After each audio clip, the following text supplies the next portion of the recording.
Well, hello, hello. There's nobody watching just yet, according to my little chat thing, but feel free to put something in there if you do drop by, and I guess we'll get cracking. So the aim here today is to get through 5 or 10 stages for the local match I run every month, at least in the spring and summertime. So what I've got laid out here is the bays, and I'm pretty much just going to get to work. I import my props.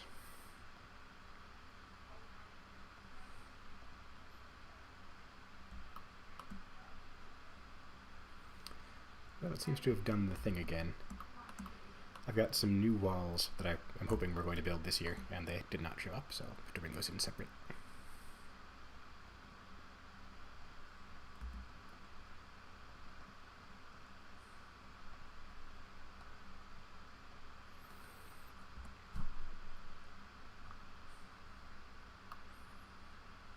Where'd my little 7-footer go?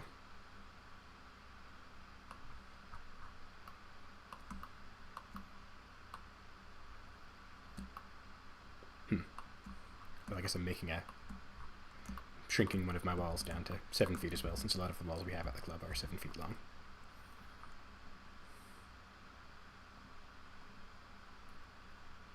Let's make sure first. Oh, howdy.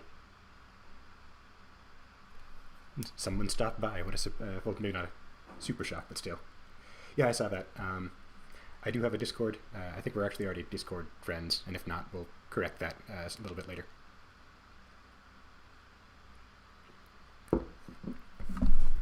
If not, Jeff has my Discord stuff too, so you can get it off of him if you want to handle that now. Anything in particular you want to see this year as far as stages go?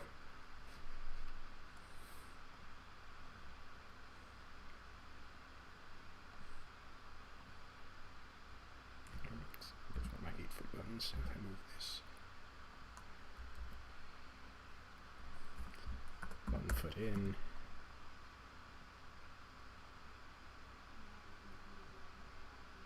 Move this. Also 1 foot in. And I've got my 7-foot wall again. I'm not sure where that went out of my template, but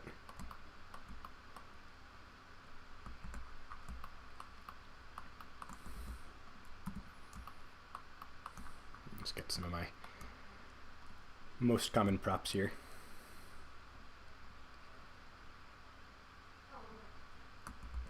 Throw your 2 cents in. That's exactly what I was hoping the peanut gallery would do today.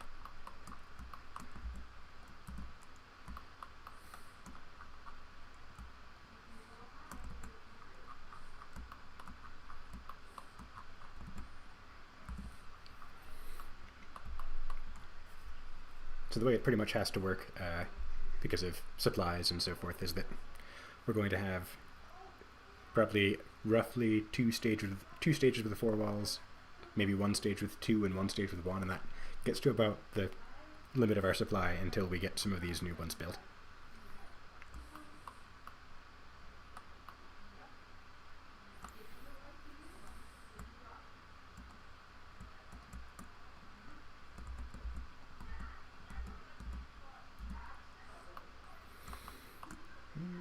Let's see.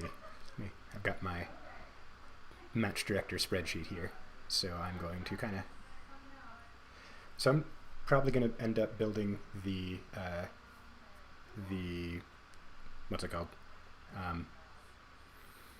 The 2 matches. They might be April and May, or they might be later in the year. I'm going to put the chat on screen over here if I can make it always on top in some fashion. I'm sure I can. I just need to figure out the incantation for that, so I do that. Yeah.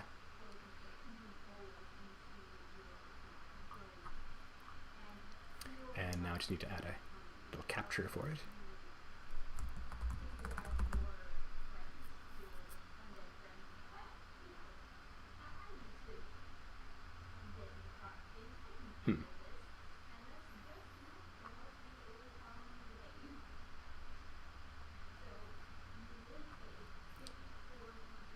Or I would be if it would actually capture the thing.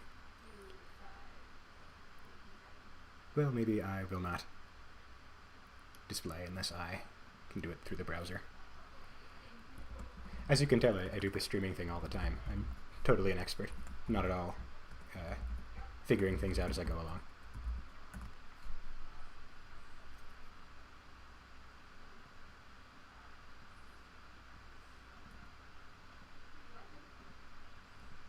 Not always on top.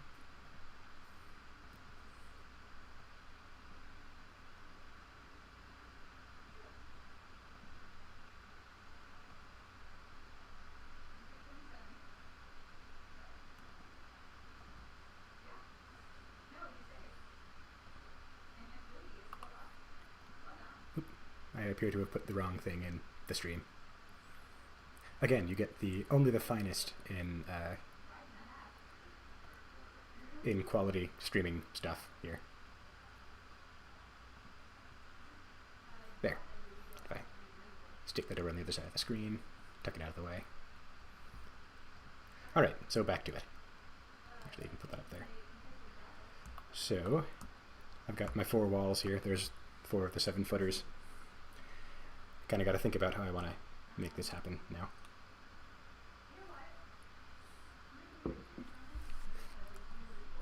Something I want to experiment a little bit more with in 2022 is downrange walls, which I almost never used in 2021, but they seem to, I think they make for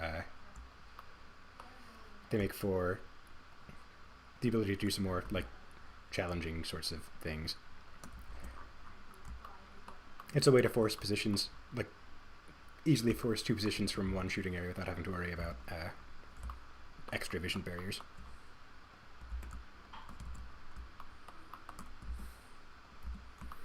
Which I'm going to set up some other things too.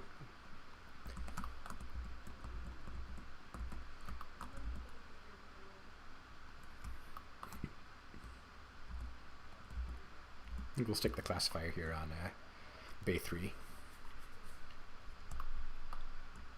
I've got a list of classifiers that are easy in Revolver, and I think what I've decided is that I'm not going to run any of the ones that are like actually seriously broken in the wheelgun division, because I don't want to be one of those people who ends up with a GM card I can't defend.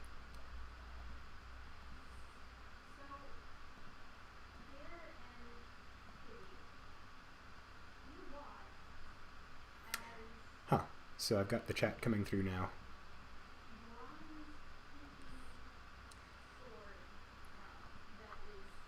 Evan, could you send another message? I want to see if it shows up correctly in my actual visible window here.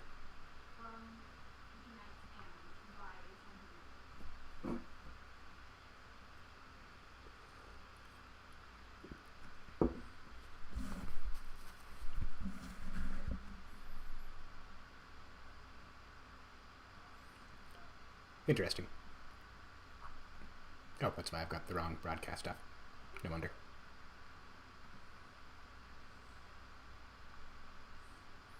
Yeah, if I do it from the right window, it'll probably work a whole lot better.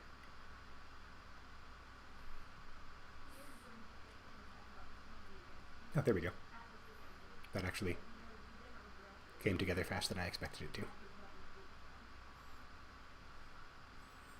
Alright, now that should work substantially better, since I can answer things in the chat without having to say them out loud.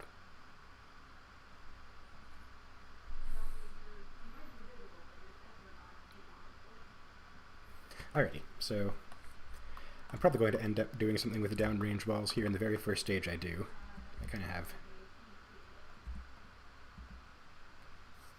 some ideas.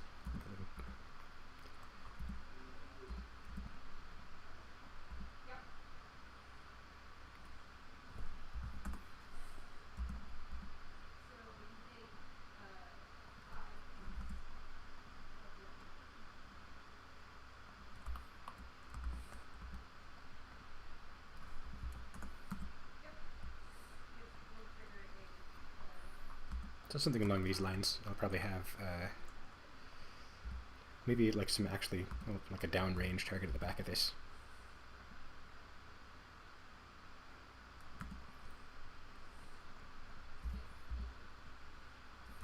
some stuff hidden by barrels along the way. Yeah, so that's thinking something along these lines.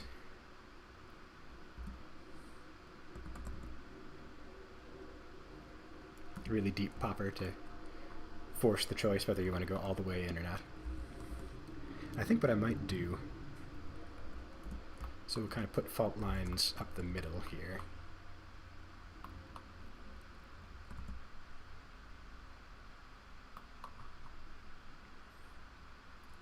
You may see me do some slight cheating over the course of this. Like I'll get a stage, the concepts figured out, and but I'll leave the final design. Is there a way to lock this from not being selected? There's got to be.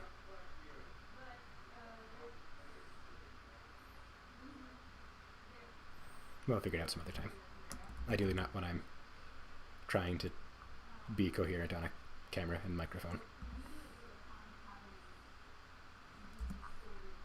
Which, as you may have noticed from the film room videos, is not one of my fortes.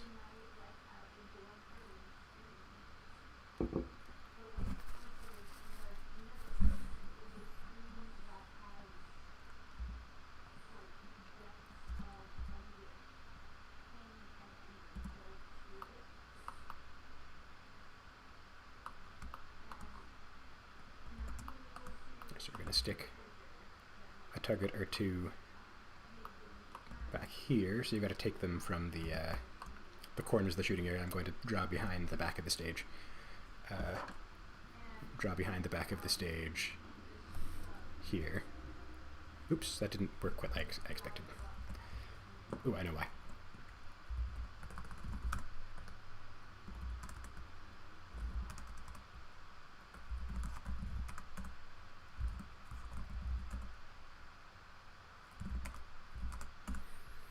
One of the many quirks to doing this kind of thing on Linux, as Evan noted in the chat, well, that I am, one of the many quirks is that the touchscreen wants to be across both screens. So, but I mean, I'm going to draw a shooting area kind of back here, and from those corners they'll get these targets in the back.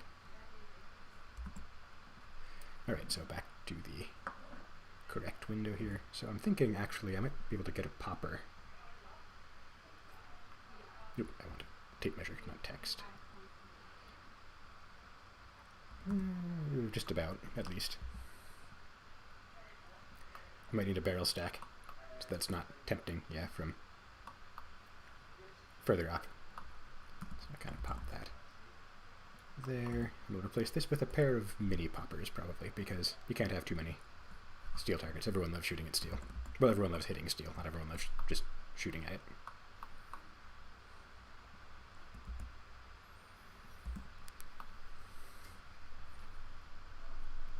Yeah, maybe even one more. I'd go with both. Put a target like that in there. Although these are hardcover, and hardcover, those are targets I have to paint myself, so some of these are going to turn into no-shoots before I finalize these stages. Let's kind of stick this up here for future use. I also want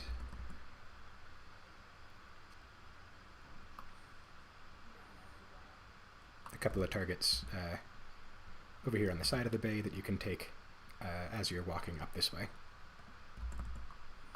I'm going to hide those from the back position. Actually, I don't really need this barrel stack, probably. Well, I guess I do to hide it from the corner.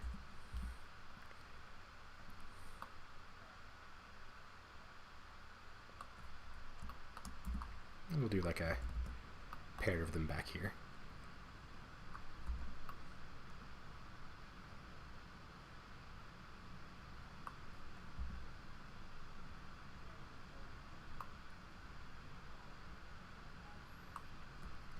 I realize I actually didn't end up doing downrange walls like I said I was going to, but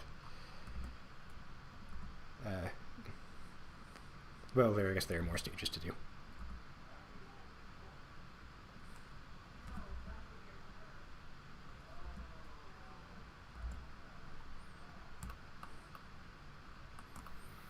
What are we at as far as round count? 1, 2, 3, 4, 5, 6, 7, 8. By 2 is 16. That makes for 19. Maybe 1 or 2 more targets somewhere.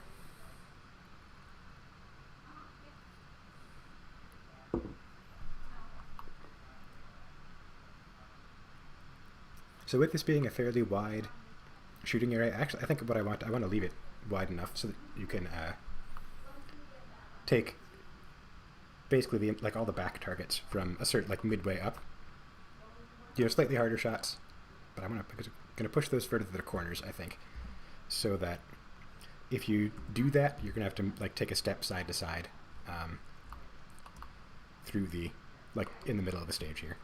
So if you don't go, if you're kind of at the walls, I guess they're kind of still mostly going to be visible from there. So what that means is it's a barrel stack time.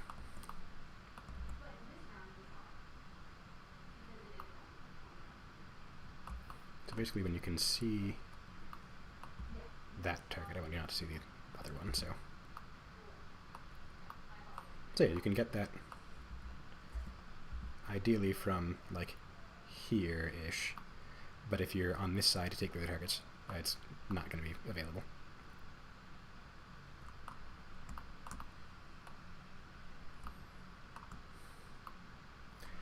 And 1 or 2 more targets in some place or other.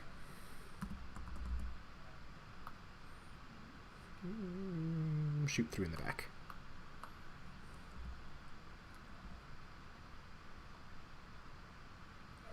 We'll make these kind of option targets. You can get them from basically anywhere except for the well, I guess you can get them from the front, the very front, the middle, or the back. So you've got 3 places to take those targets from, which will give people a chance to differentiate themselves a little bit. Ooh, you can actually, there's a kind of a shoot through there. Is there one on this side? No, because so I'm going to put this all the way to the edge of the bay. So one of the many tricks in stage design, I find that it's possible, if you want to make your shoot-through situation really easy, to just put all of your targets at the like on the sides of the bay, up against the berms, and then, oops, did I crash SketchUp?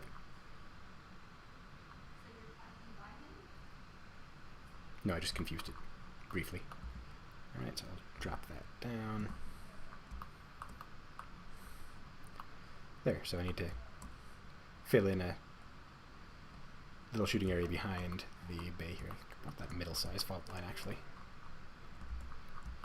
That's a 4-footer, which is kind of ideal for building these behind the, like, back of the bay shooting areas. I end up making a lot of stages that look sort of like T's. Or at least inverted T's. I'll try some other letters maybe during this stream.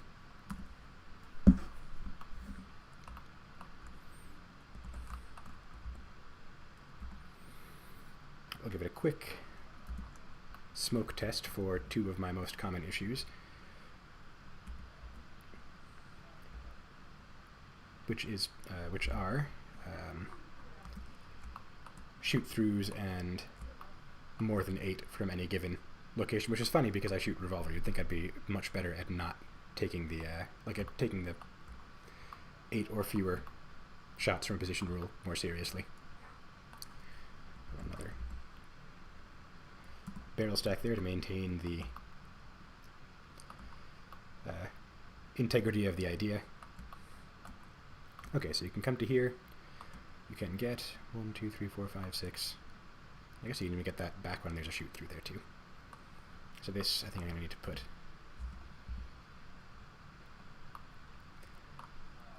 ooh, that made it substantially worse. Man, targets in the middle of the stage, middle of the bay, are the worst. So the thing is, I want this to be a target you have to take from the back corner to make you come into this back corner. And I think that'll do it.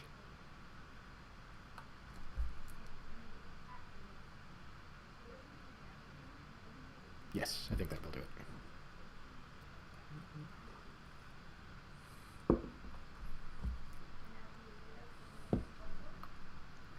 So from here you've got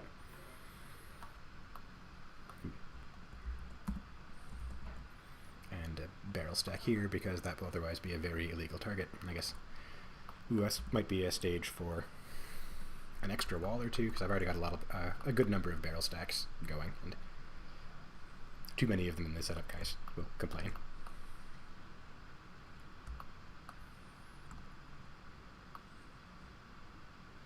I think I'm actually going to delete this target so I can get away with just having one extra wall.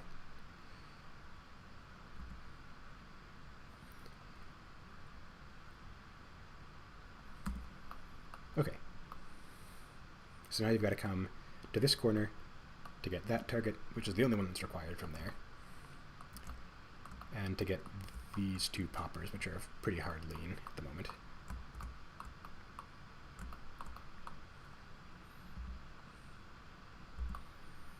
They are minis, however, so the shoot-through issue is greatly reduced.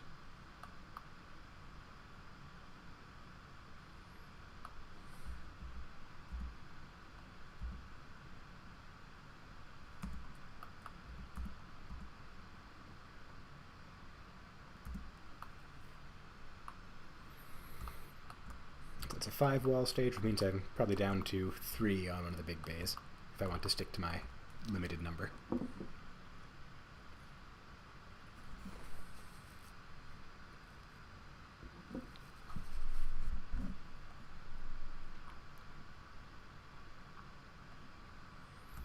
I do also have the option of using some barrels in the back half of the match. I think it might be time to pick a classifier, so let's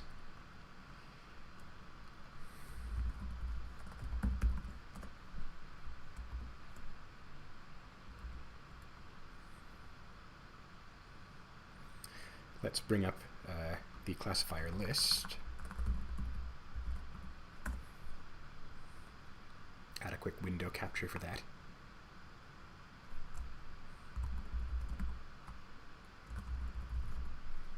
Okay, USPSA.org.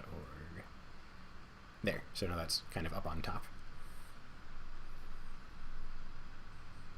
So there were a couple that I saw that I wanted to try this year. Yeah, baseball standards, that is the worst. I'll actually bring the chat back to the top so we can continue to see that. I've shot baseball standards a couple of times and never once has it been like a really solid run, so.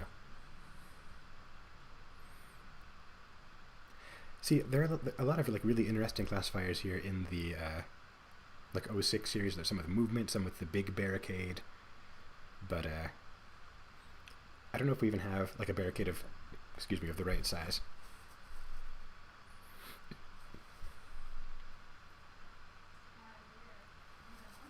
This probably is going to end up being the April match, so I want to find something that's not too hard to ease people in. It's 09, 08 looked like.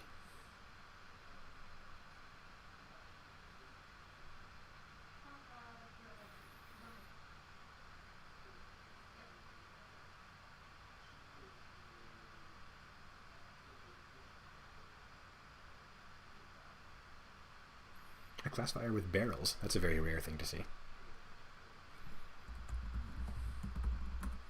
Let's pop into the calculator and see if that one's super hard. We need 4-foot walls. We don't have any of those yet, or right now either. So I'll put a pin in that. Maybe we'll do Cracker Jack sometime later.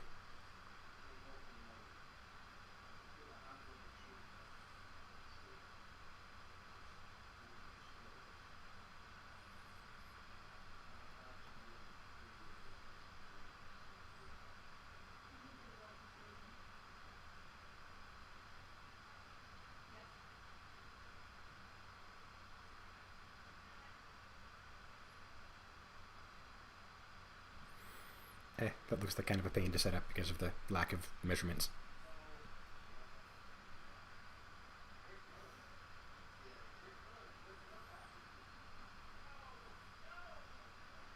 I could maybe run another 18. Ooh, 15 yards and weak hand only. That sounds hard.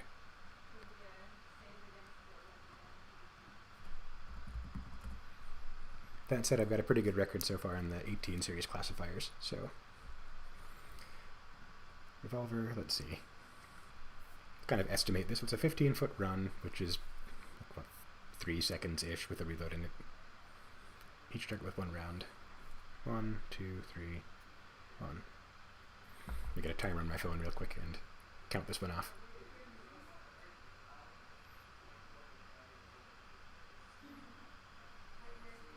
Draw freestyle. 1, 2, 3, 4, 5, 6. 1, 2, 3, 4, 5, 6. 10 seconds, say 90% points. 6 shots is 30 points. 10 seconds. My. That'll be a pretty slow one. We'll call it like a hit factor of 5 and see what the revolver thing looks like. Yeah, it's a very slow classifier. Actually, I think I kind of like that. And it's a nice, easy one to set up. Only takes 2 shooting boxes, so I think it's going to be 1801. Plus, I practiced my strong and weak hand shooting a lot in dry fire, so that'll be good for me. And 2 shooting boxes and 6 IPSC style targets. Let's hide the classifiers again. Back to stage designing.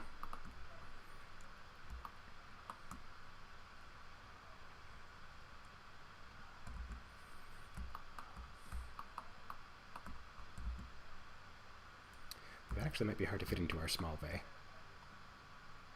15 feet and what, 3 foot spacing between targets. So what is that from end to end? 15 plus 3 is 18, and the targets are actually outside of that a little bit. So 1.5. How wide's a target? I don't know, call it 2 feet, just because I think that's more than it is. So 1.5 plus 2 plus 3 plus 2 plus 3 plus 2 means 26 feet across. And our small bay is not 26 feet across, I don't think. It was only 19. Will it fit in our second smallest bay? Maybe.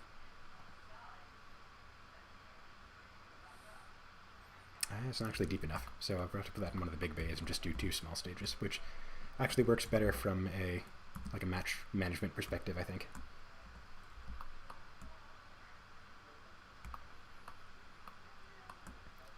Oops, I'm going to put my IPSC target up here for ease of finding later.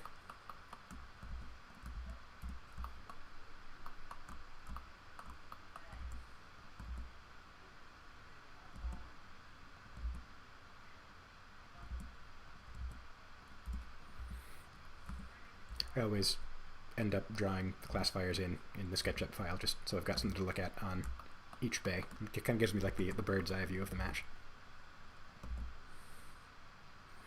Alright, so practice your strong and weak hand shooting for April. There's your watch the stream tip.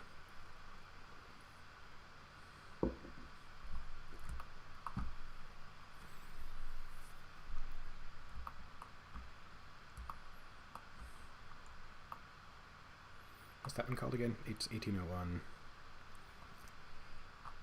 Of course it did.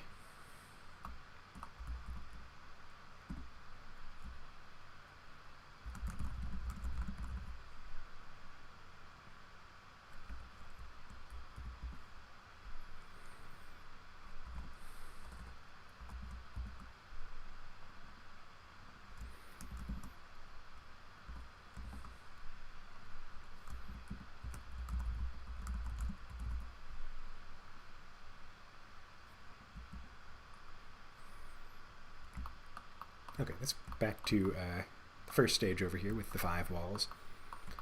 So on the range, the way these bays are set up, they sort of curve around after a fashion. So the range is shaped more or less like this. So there's kind of bay 1 or bay 2 there, bay 3 and 4 around the corner, and 5, 6, and 7 are up the hill. The prop shed's kind of over here past the end of bay 1, which means that I can get away with putting more complicated stages earlier on in the match more easily because it's easier to get the props out. well, back and forth. Especially like some of the steel, which is in a shed, kind of over here. And, well, yes, now that I have a telestrator, I'm going to abuse it whenever the situation does or does not call for it. Move all these targets kind of the middle of this bay. Alright, so counting up over here, I have 1, 2, 3, 4, 5, 6, 7, 8, 9. Alright, it's a 21 round stage. That's not too bad for our big one. So, let me clear out all the stuff on our on my spreadsheet. Maybe I'll put that actually in my put that in the stream too, since it's, I don't know, kind of vaguely interesting. Where's that spreadsheet? Somewhere. There we go. Briefs.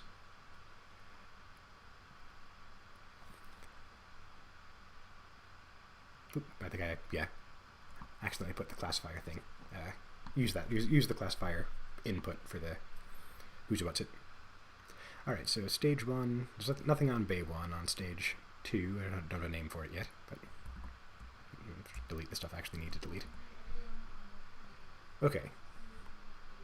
So here we've got a 21 round handgun stage with 3 steel and 9 paper, 2 per paper.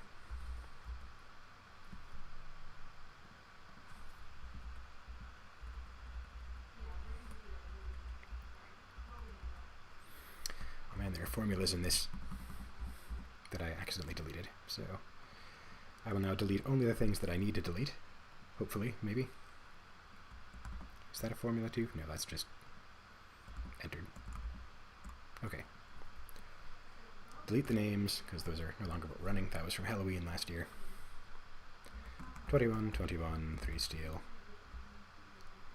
9 paper, 2 each. On bay 5, we have... Of course it did, with 2 strings of 6 for 12, 6 paper, 2 per paper.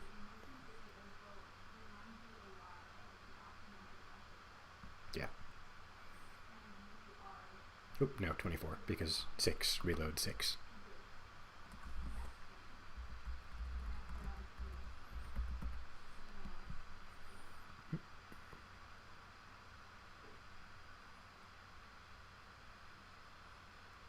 Sum of G19 through G21. There we go. So a 45 round match, that means to get to our roughly 100, I want to, what I need, I've got 3 more stages to do on bays 3, 4, and 6, and, oops, I thought I got that wrong over here. Well, I guess the classifier's on bay 6. Borrow all this.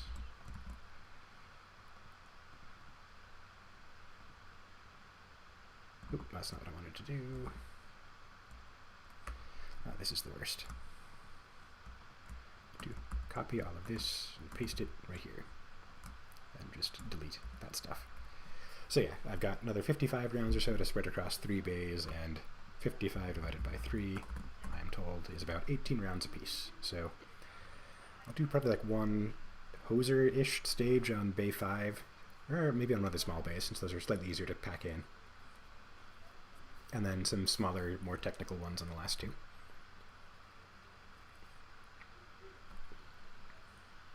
Today's drink of choice is a Chaos Reigns, which is a drink from the How to Drink YouTube channel.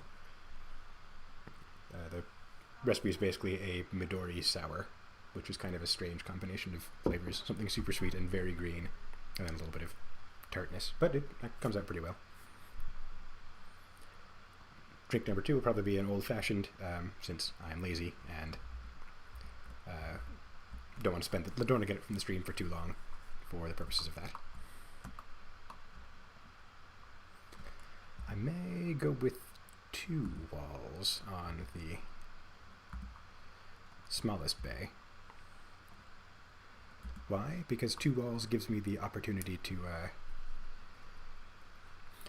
you can hide targets better and make the movement more technical with 2 walls on such a small bay.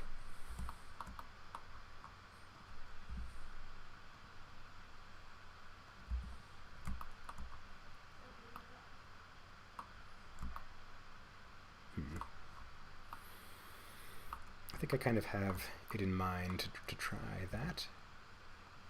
Next, the small bay.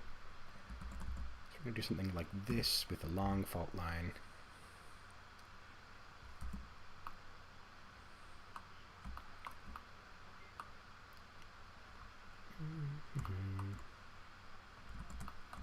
So I might turn this one like 45 degrees to give me like a way to hide some targets behind it.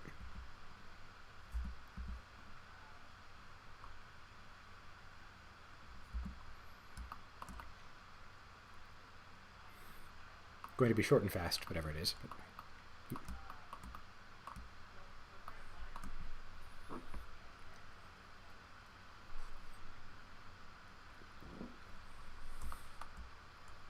short and fast does not necessarily preclude technical.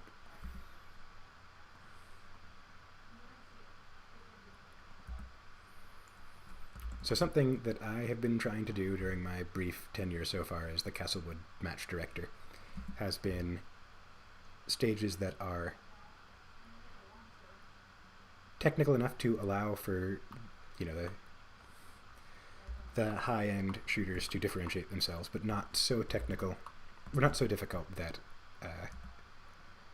beginners can't, you know, come to the match and enjoy themselves too. I think I've been doing a pretty good job at that so far. I kept a copy of my 4-foot fault line up here.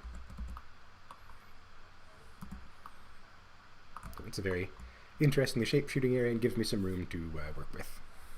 So obviously we're going to have at least one target over here.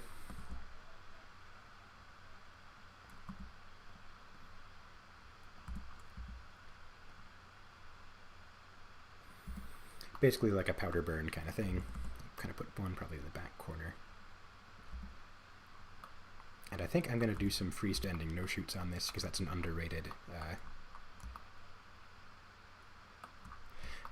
yeah, as to answer Evan's comment in the chat, the number one's busy-ish. I mean, it's not like it's not a super complicated stage. Like it's possible to do more complicated ones, but there's a little bit more going on than there would be in kind of one of our classic stages.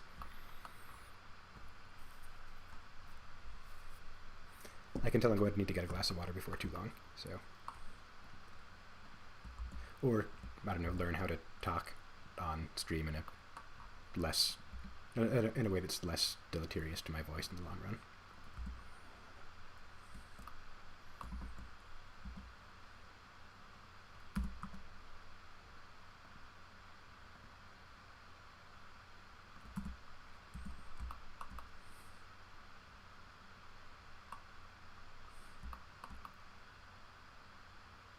I think this is probably going to be too small for any steel. Unless I do something like a standalone shooting box in the back corner here. And a popper that is somehow hidden from the rest. I don't think I'm going to be able to make the angles work there.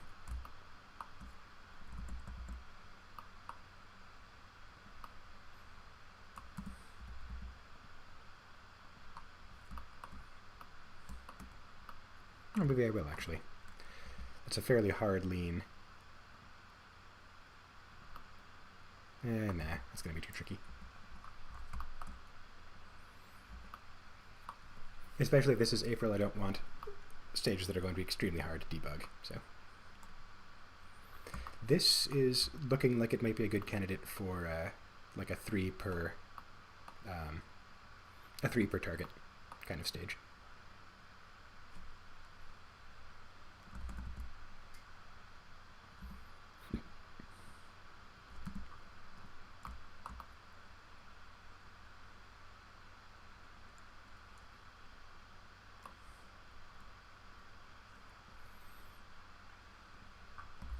Which I should note are no fun in revolver division, but, well, at least not for the 8-round guns. It's actually kind of a nice change of pace for the 6-round guys.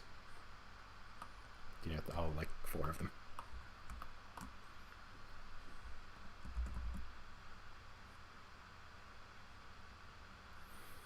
I put one maybe there-ish, and I'm going to adjust the fault line slightly now.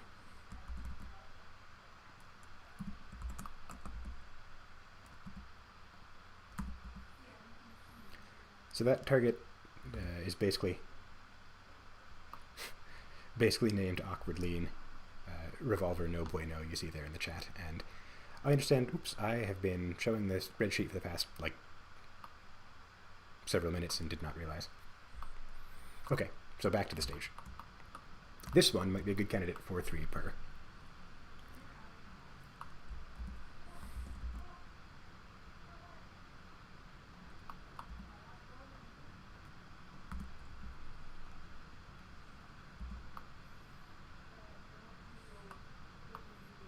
So basically the target back in the middle here is going to be an Awkward Lean, no matter how you slice it.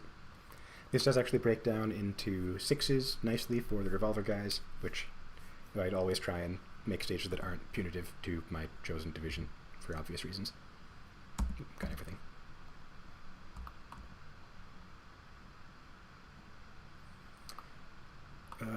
Moving this back is going to be kind of a pain, because I do not want to select that back line. There we go.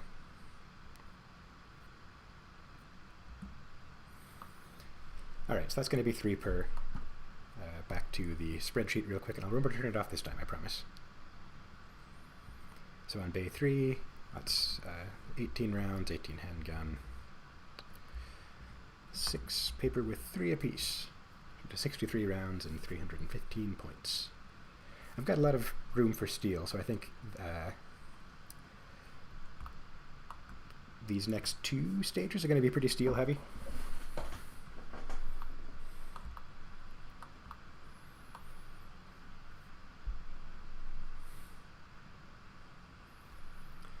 I think. I need a glass of water, so I'll be back in a second. I wonder if I can do a quick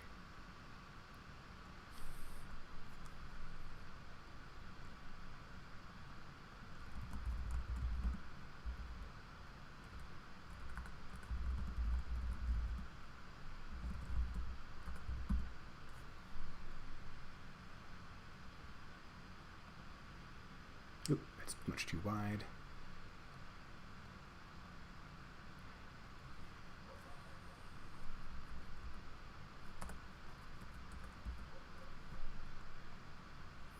What if I just want to make it like a reasonable size, like 72? There.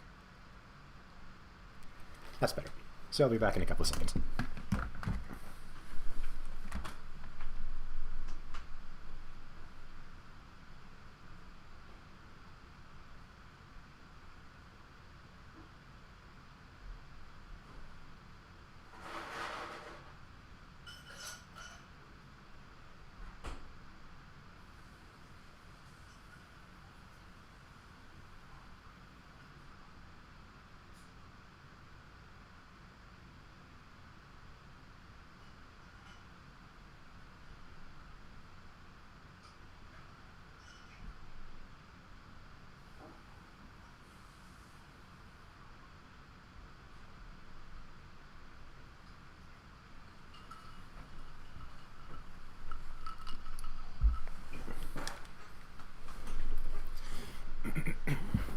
Alright, and we're back.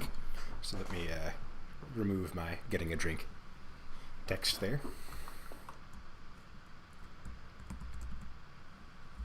So I think I'm going to...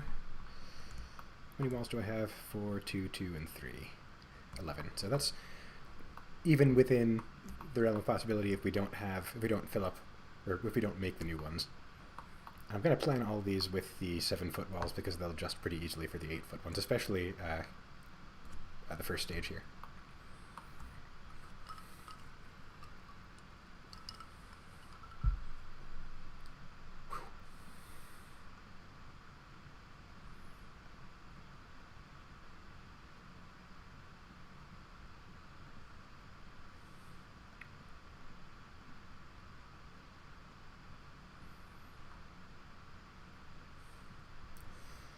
So, let's see. Both of these are going to be pretty steel heavy. I'm going to use probably poppers on the third stage and plates on the fourth because the plates are smaller and easier to carry.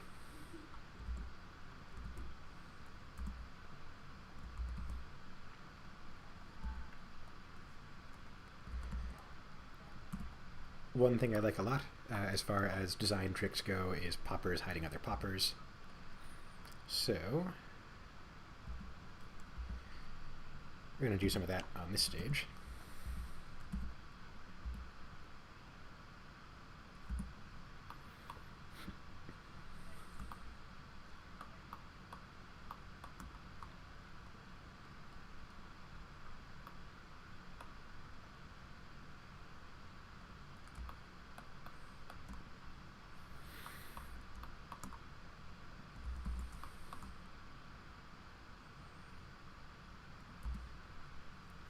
This is going to be probably like a pretty box to the back of the bay kind of shooting area, which is not the most complicated, sophisticated design, but you know, it's a local and we need people to keep on coming to set them up, so I'm not going to get too complicated.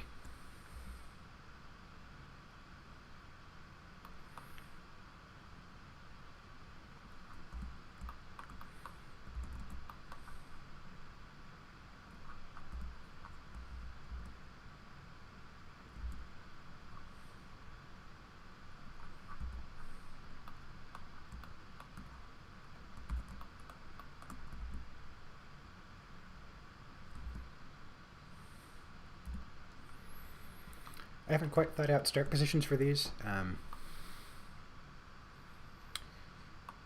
Interesting. It actually might break down into sixes in a way I didn't expect. Namely, starting at the back, you take the two obviously visible targets. Then you take those two moving forward. Then you've got these two in the back with the awkward lean to finish the stage.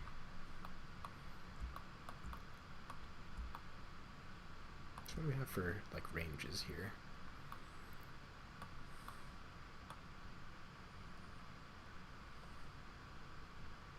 Oh, some 15-yard-ish targets. That's not too bad. I like that big popper in the back. You can see from the entire stage here because that's conceivably like a 20-yard shot, which is, you know, it's not hard in a big popper, but it might be tempting for people to try beyond their competence.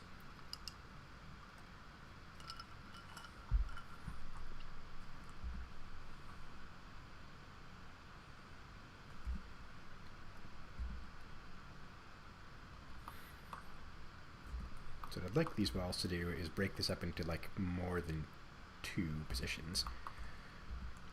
So because I've only got the two of them, I'm going to need to set them up in such a way that they do more than one thing each. But I'll put some targets down first and figure out what I want to do from there.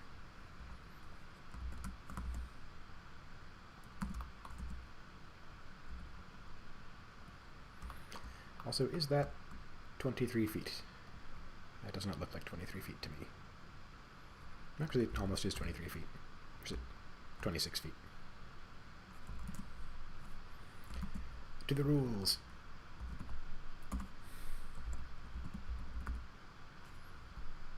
Nope, gotta be 26. Okay. 23 is such an odd measurement, I'm not sure why it's that number on the dot, but it is what it is, so.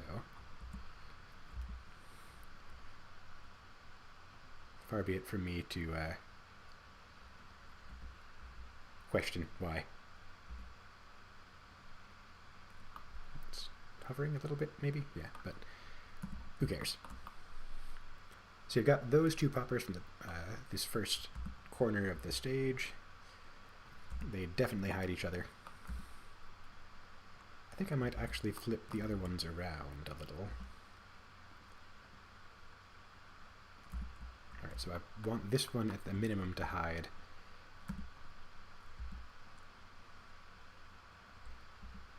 those from that upcoming back popper stack from the first corner here. Which means the right side of the stage is going to have to rely on barrels, unless it's just going to be hose the steel kind of thing, and I don't think I want it to be, so...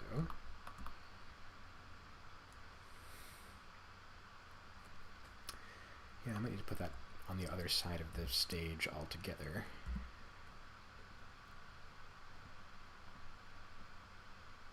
Oop, auto-saving. Okay. So I'll put those over there instead, and I move this, oop, I move this, kinda, where's the origin? It's over here somewhere, isn't it? Yeah. Move this kind of here-ish. I guess you could kind of get one of them, but not both of them. There's not a great deal of worth in fiddling with things this much, but it does help me from a design perspective.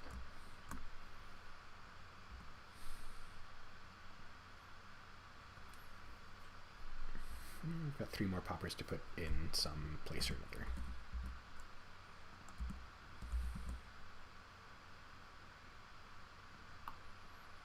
Just put them way in the back, maybe, because, well, it's kind of could be a difficult shot. And the nice thing about poppers is they're not a huge shoot-through risk, because A, if you hit them, you can't shoot through them, and B, they are so low to the ground.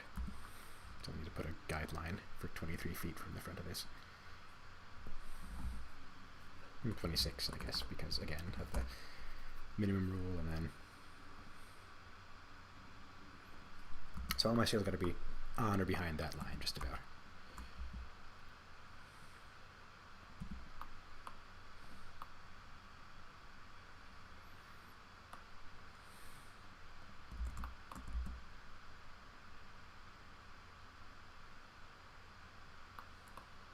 Okay, so these guys...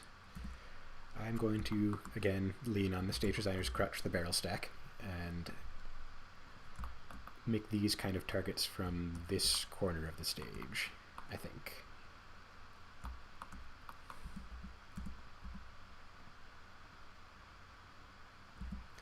So one, and I'm going to make this like a small popper and a small popper, because that's kind of a fun setup. Okay, now one thing I need to do with this stage still is put some paper targets down, because that will give you something to do while you wait for poppers, hiding poppers to fall.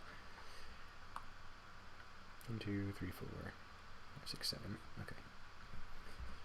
7 steel. What am I at as far as round count? 63. I need 40 rounds on the last couple of things. No, I guess we're aiming for 80 to 100, not 100 necessarily.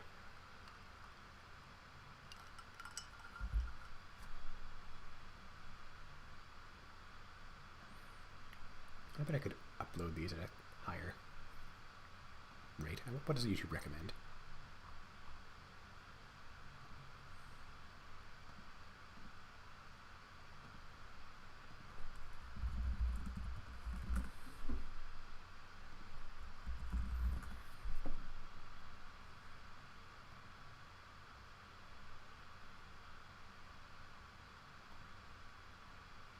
Oh, I'm on the very low end of that, so let's crank it. I've got the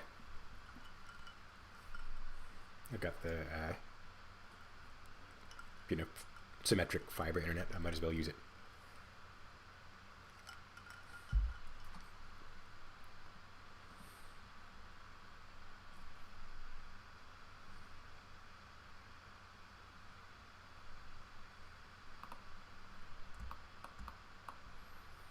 Maybe if I bring these forward some, they won't be quite as tricky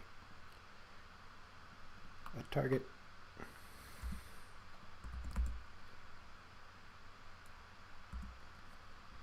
Put them more in the middle, maybe? Because I've already got targets you need to take from the back corner. So, this guy here-ish. That gives you a nice narrow window between these two targets, between these two vision barriers.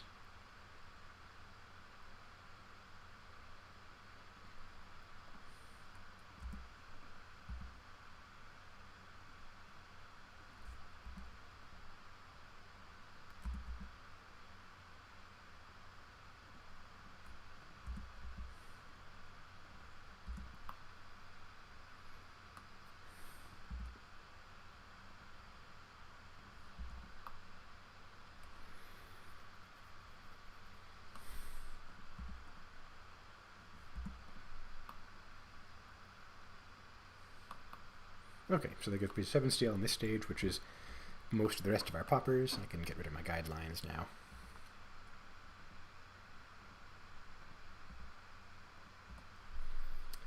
And time for some paper.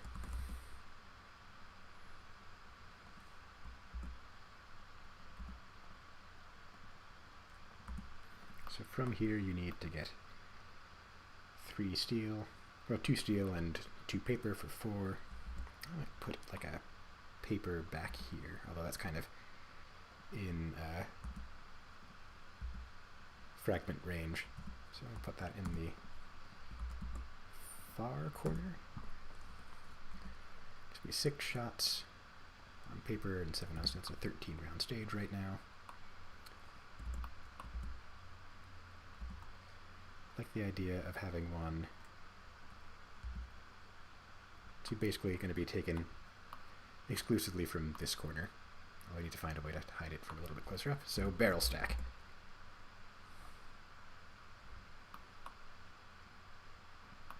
Alright, so you come to the corner. Ooh, that's hiding it from everywhere. And that means I've no risk of shooting through into that wall, and that's a good thing. Well, there is again.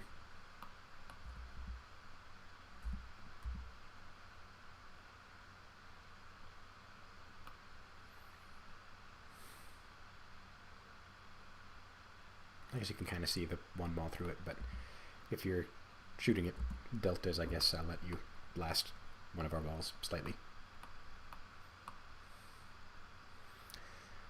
So there's 4 paper. I'm going to put one on this side of this barrel stack as well, because that gives you something to hit as you're coming around the corner. So what are we at now?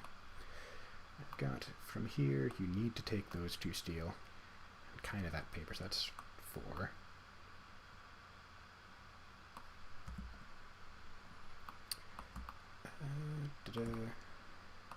So you can kind of take even more than that. A little bit of a shoot through action there.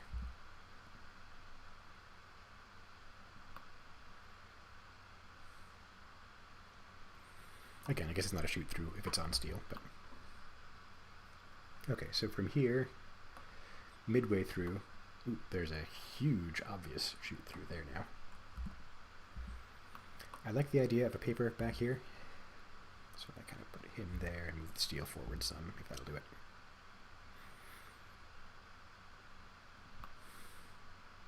Makes the poppers a slightly easier shot as well, which people will like.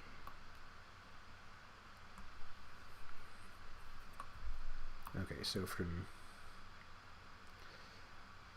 here, as that kind of, the paper's now kind of slightly guarded by the steel, which is maybe fun. I may actually flip these around, because that gives me rather some interesting stuff. I'm like the Bob Ross of USPSA. That's probably the nicest thing somebody said to me today, at the very least.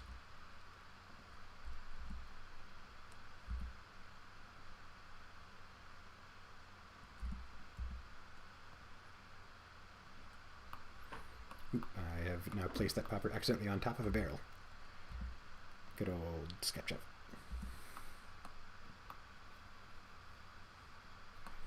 You know, I think I actually kind of like having that shot through the, like between the barrel and the wall as an option, so I'm going to make the barrel, make it very slightly more tempting, perhaps.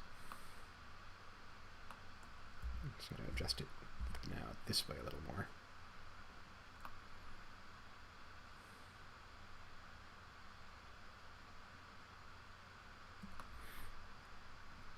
Okay, ooh, now it's time for my favorite trick. I think I mentioned some freestanding no-shoots and I'm not using them, so I'm going to rectify that now.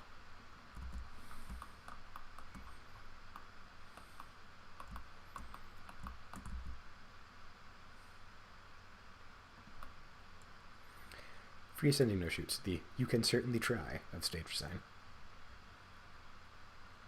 They do make scoring a little complicated if they're placed somewhere where it's tempting to like take the shot, since you know targets are or paper's impenetrable by rule, and if you've got people shooting through your no shoots and hitting targets in the end, then you've got scoring calls to make, and again, at local matches, I try and avoid that sort of thing as much as possible.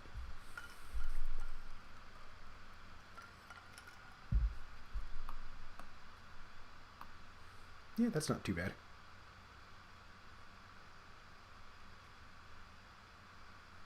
So again, I guess none of those are required from this position, although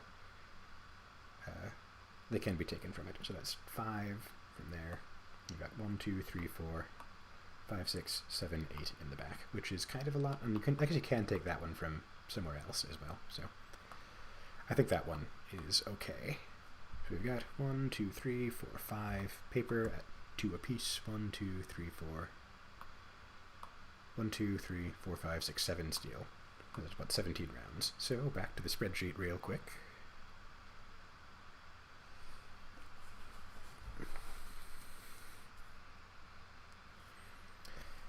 And we'll go with 17 rounds with 7 steel, 5 paper, 2 apiece.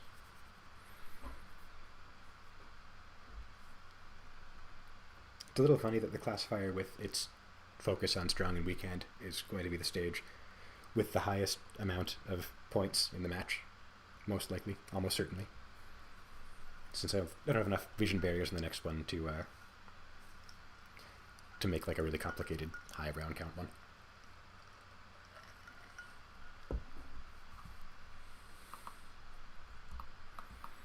I think I am probably going to get a little bit lazy on this one and use arrays, but also I'm halfway through this, so it's time for, I think, a second drink. And that's going to be the old-fashioned I mentioned earlier, so I will put up my little your host is getting a drink note, and be right back.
All right, second drink got. Old-fashioned with Calumet, I don't know, the blended Scotch, or blended bourbon and rye, blended corn and rye bourbon.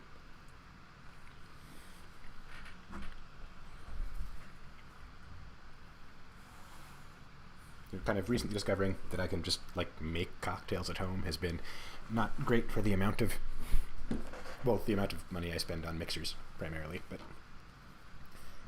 it's certainly better than buying things at bars. And yes, Evan, you can get a copy of this when I'm finished. It's what, 4:10, so I've got time. I'm going to finish this match for sure, and I'll get a start on the next one, most likely. And I am no longer getting a drink, so I can turn off my getting a drink text. Alright, so I've got 3 walls and a couple of barrel stacks I can afford to spend on the next one. Let's get some plates.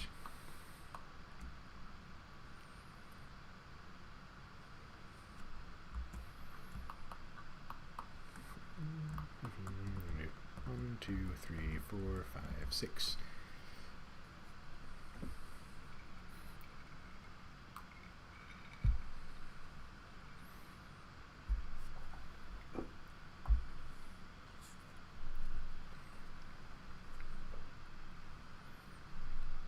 Please pardon the slight eating noises that may be coming through the microphone.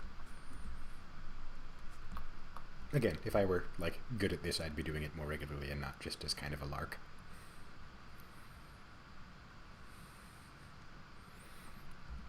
So I've kind of got the same, I had like an idea that just came to me with some diagonal walls.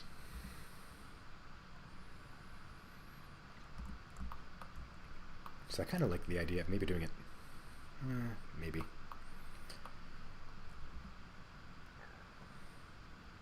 Maybe like this, possibly. Because that gives some interesting possibilities for shooting areas that like kind of wraps around the bottom of it here.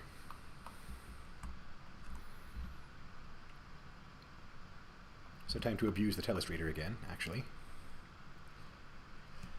The idea I have in mind is kind of like, you know, shooting area maybe like vaguely V-shaped, so you've got to shoot crosswise and through and around and so forth. Which seems like it could be fun, maybe? It's also an arrangement of walls and such that I haven't seen before, and I put a high value on novelty for these designs. And novelty and ease of setup and limited number of props.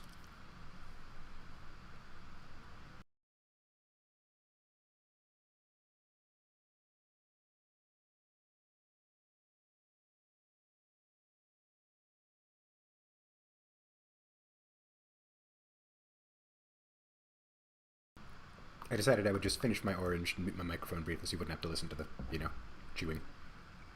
It's such a pleasant noise to hear, entirely absent of, you know, a picture of someone's face on camera doing it. I think it's probably better if you can see them than if you can't.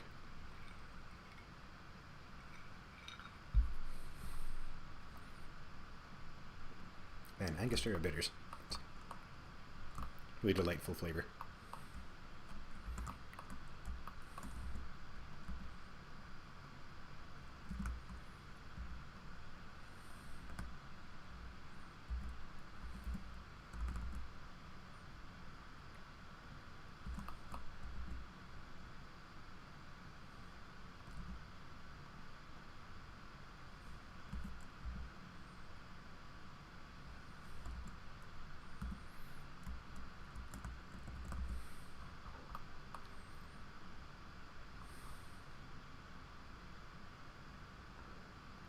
We probably need more of at Castlewood is fault lines. The problem is they're a kind of an annoying thing to buy because 2x4s are expensive. What was on the ground? Okay. So yeah, something like this to start with, and we'll use these, like this arrangement of walls, to hide targets. And I think probably like fault lines will be up here, like the front of the area will be kind of up here. Maybe I'll cut this one off in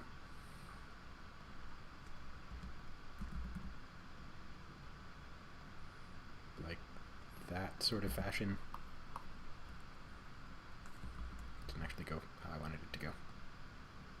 Yeah, like that-ish. Or something. And this one will go all the way up because for some reason the shooting community is anti-symmetry and doesn't like stages that are perfectly even.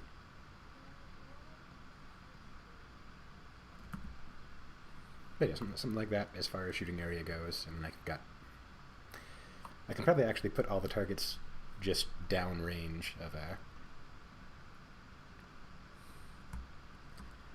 like strictly downrange of the end of the shooting area, which makes the design as far as protecting targets from being 180 traps a whole lot easier.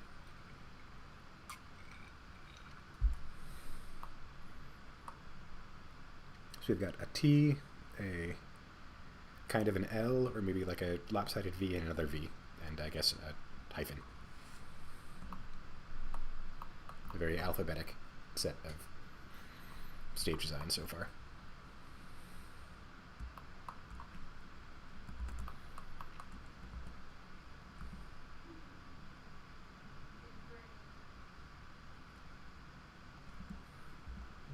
Stick that there. Thusly, bring these fault lines back a little. The problem with this set of designs is we don't have a ton of the super long fault lines, and a lot of our mid-length ones are getting a little bit ratty too, so maybe we'll put that on the list of things we need. Actually, the previous chief match director / guy who still does a lot of the talking to the board on the pistol bay's behalf, he told me to come up with a list of things that we need, and I think I'm probably going to have to put more fault lines on there. So one of these to definitely be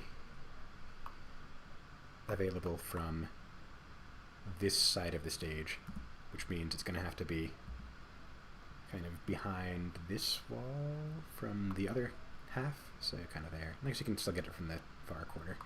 Maybe I am just going to make this a shorter, like a shorter side of the stage, and it's more like a check mark, I guess, or a backwards check mark, a left-handed check mark.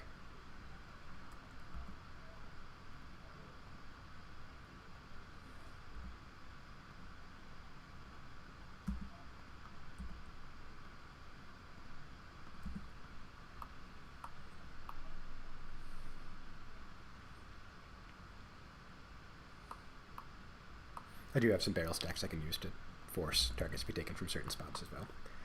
So one of them definitely is going to be a longish shot from this back corner, which is going to need a barrel stack to guard it from the rest. Yeah, like that. And one of them I definitely want to have only from this side of the stage, which means another barrel stack.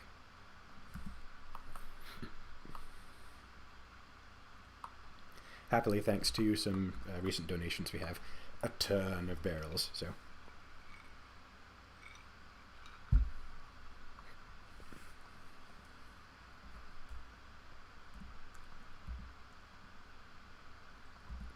I think what I'm going to do is kind of 2 arrays of 2 for the remaining plates.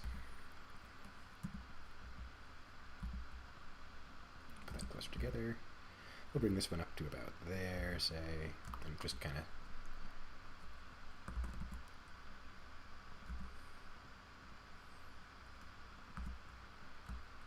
keep on copying and pasting when I mean to be moving. Yeah, and these ones, they're available from many parts of the stage, which I think makes them a little more interesting as opposed to just a giant stack of targets. Oops, that's kind of a unintentionally guarded section. So from here you've got 1 required shot, from there you've got 1 required shot. I can use these walls to make you shoot various things from various places. So time for some paper. Let's use IPSC targets on this stage. Everyone loves a good IPSC target, right?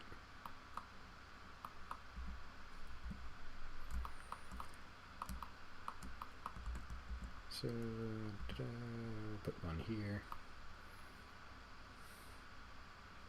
Maybe move it over this way a little bit more, so you've got to be on the right side of the stage to get it.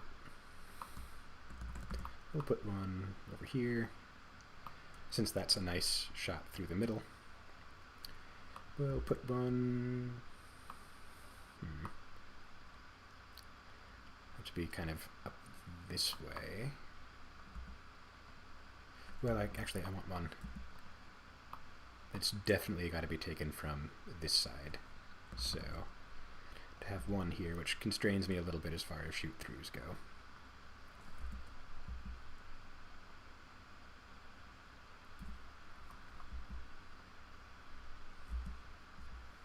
I always end up with my targets very slightly underground, and that is, one of the many things that is tricky and annoying about SketchUp.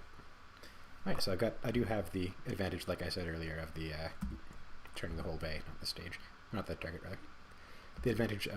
One of the advantages of SketchUp is that, of SketchUp? I forget where I was going with that. I'm a drink and a half in, you gotta cut me some slack. Alright, so I can take this target from here, basically. Is that how I want to do this? More like that, so that'll show me where the shoot-through risk is from. From this very front corner, this very back, yeah, from this very front corner, I can take that target from about there. So basically any target in that zone is going to be a shoot-through problem. And that, I think, is one of the nice things about SketchUp, is that you can use lines to kind of figure out your target placement and avoid the shoot-through problems. I would just love to have one more on this side of the bay somewhere. Let me get rid of these guidelines. So from here, I can shoot that way. So from this point on the bay, if I go that way, I can shoot like that. And from here, it's got a pretty wide zone of problematicness. Where's you can see that even from there. That is the difficulty with close-up targets. Thing like that. So that is kind of like naturally where I would have put a target on that side of the stage, unfortunately. I should probably draw this guy as well. Can you get him? You can get him from this side of the stage. So I can see him as far... Oh boy, he's another wide one. As far as that, to there, and I can see it as far as... it's not as bad as I thought. That from that through there. I guess that's not as bad because it's fairly far away. But where it really causes me trouble is on this side of the stage.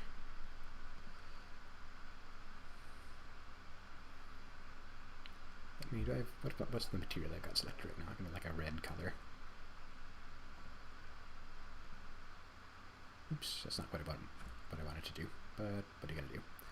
Oop, and I did not adequately connect this line to the back of the bay. Okay, there we go. So if I go back to my thing, oh, thankfully it did not unpin it entirely. Oh, it's still giving me coloring the whole thing for some reason. Oh well. Well, we'll skip that and just remember what lines mean what. So this guy I can see as early as here. So to there, just on the midpoint of the bay. Who thunk? And I got shoot through steel there too, because of that target. So he's going to have to move to the corner, or to the berm.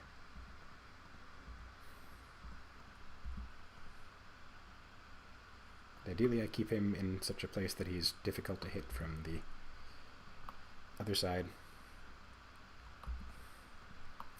Got 4 paper and 6 steel. It's what, 14? That's a pretty short stage, as it is.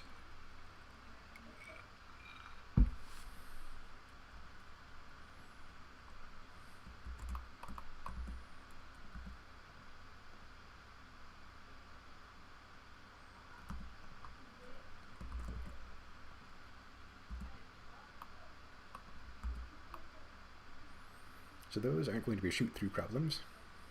And they're, I think, probably far enough away from the steel. Well, maybe not that guy.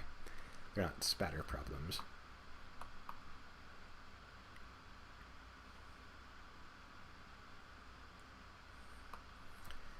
So that's 6 targets plus 6 steel for 18 rounds, which puts me at 98. That's not too bad. So I'm going to stick with, I'll make the, let me fill in my spreadsheet real quick. I'm not going to show it because there's no real need.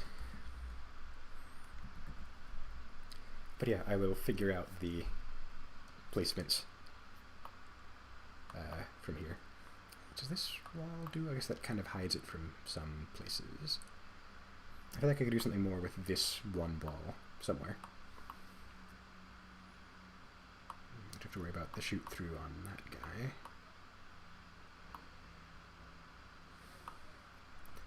Can I get away with one more barrel stack somewhere? That won't solve shoot throughs, but it will give me room to place a target. So if I put one there, well, that's going to take a couple of targets away from. Well, I've got, again, room for the barrel there, and if I put a target next to it,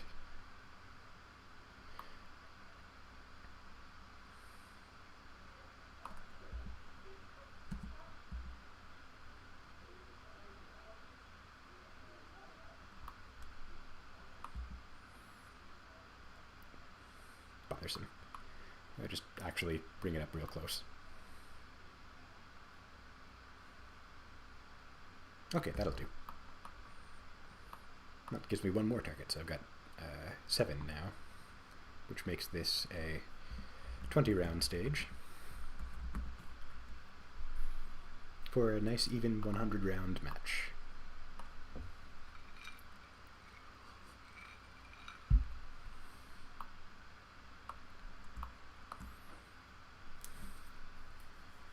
I think I like that. Let's give this a quick look from the various positions. So, how many targets required? So this target is required from back there. 1, 2, 3, 4, 5, 6. 1, 2, 3, 4, 5, 6, 7.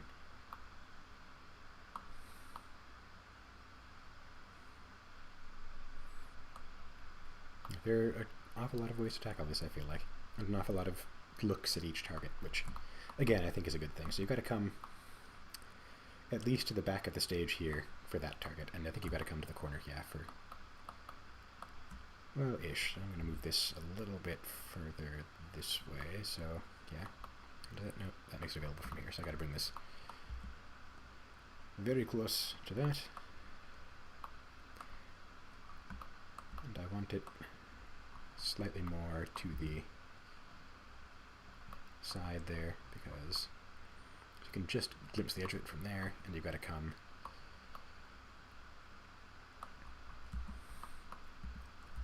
and move this guy like that a little bit.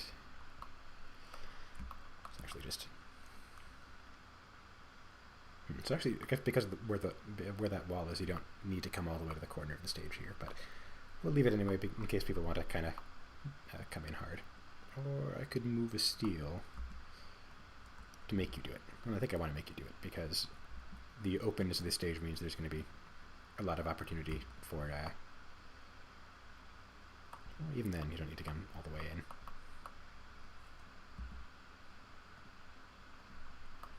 Put it further back. Bring this guy forward just a hair. That's better. So I do want to, when I put down shooting arrows, I want to make you use most or all of them if I can. Especially since we are at a local match and our shooting areas tend to be small and slightly oddly shaped.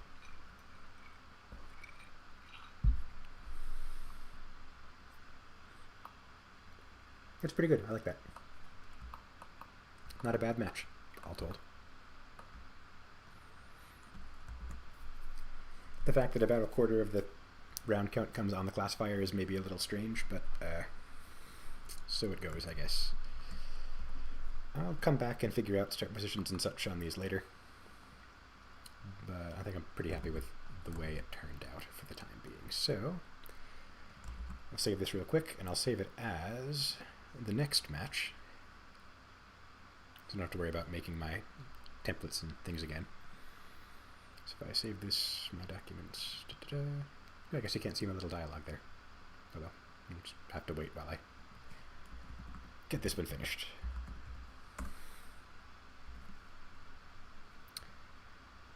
Also not quite sure what I just did there.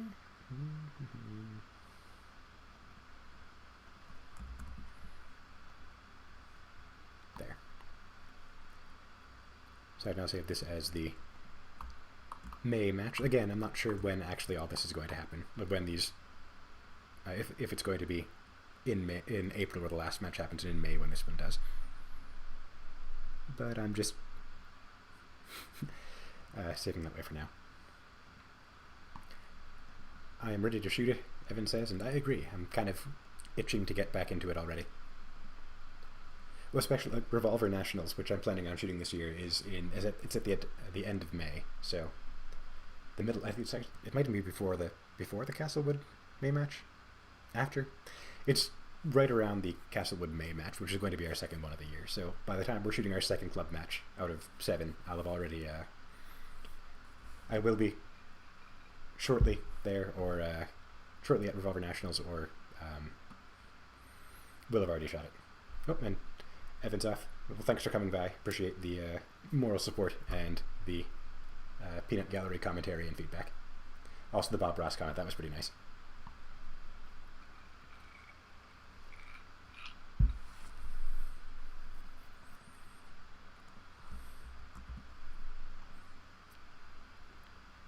And I've now made this my 2022-05 setup.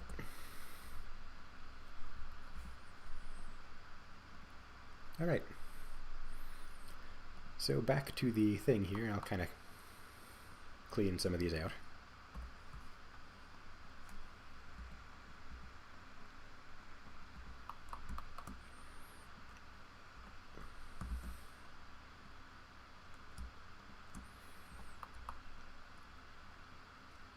I think probably a small classifier for the second match.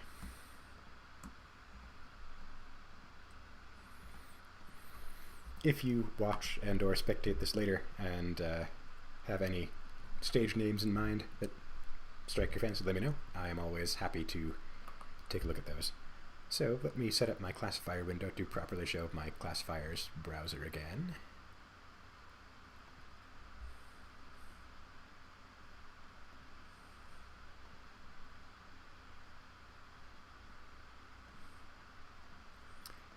And let's see what the classifier for May is going to be.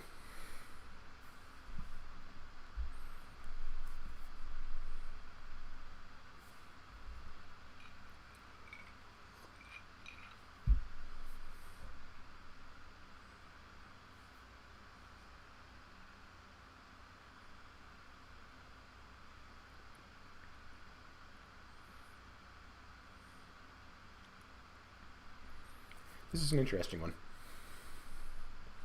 The fact that the arrays, well, they're 8-round arrays and mini poppers at, 12 yards. It's not like, again, not super far, but it is a fairly tricky setup. Not very forgiving for us in the 8-round divisions.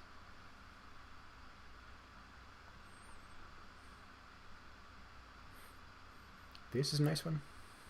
Ish.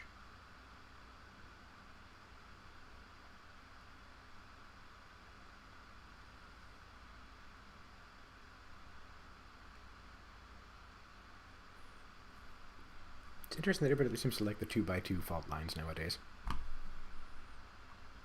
Again, we don't have the 4-foot walls yet, so that's kind of a difficult one to set up.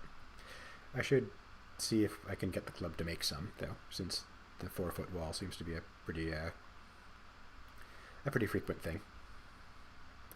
There is always the new classifier trigger freeze, but I don't think I want to run that one because I'm sure someone else is going to, and better to not overlap for people who are trying to get their classification stuff.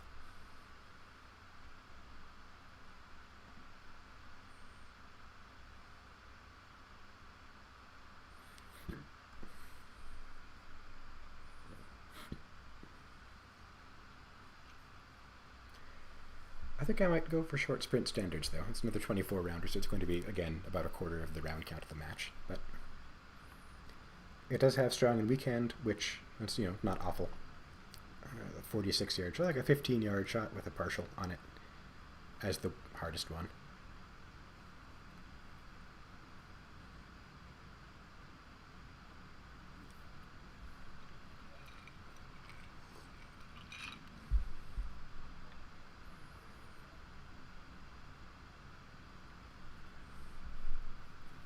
I am kind of penalizing myself by picking strong and weekend classifiers, well, at least ones that have high hit factors dating back to prior to 2014, when Revolver was a 6-round major division. But, I don't mind penalizing myself a bit. It makes my classification seem a little bit more impressive in a division that, nobody shoots, and therefore the classifiers are a little bit wonky anyway.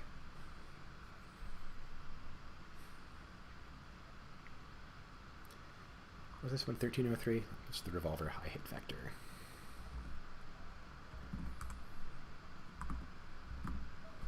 Short sprint standards. Let's figure this one out. We'll think about this a little bit. So start from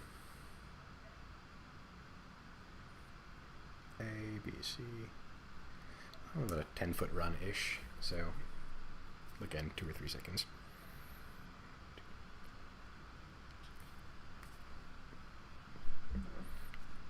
Let me get my phone timer out, because that is how I like the visualizing. I'm working on visualizing stages and figuring out how long they'll take, so this seems like as good an opportunity as any. So start, draw, 1, 2, 3, 4, 5, 6, reload, moving, strong hand, 1, 2, 3, 4, 5, 6. About 10 seconds for 60 points. And we'll just call it another 10 seconds for the other one. So 20 seconds, give myself 90%, so 108. Which means my hit factor there would be 108 over 25.4, and I'll plug in 5.4 and see how that matches up. Alright, so doable, even if I'm giving myself like the dry fire handicap and so forth.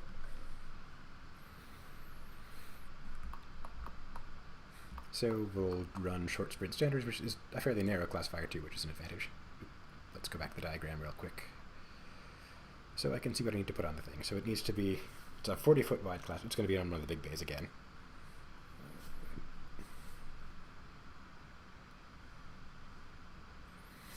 Oh, so I need 3 shooting boxes and some double stack target arrays.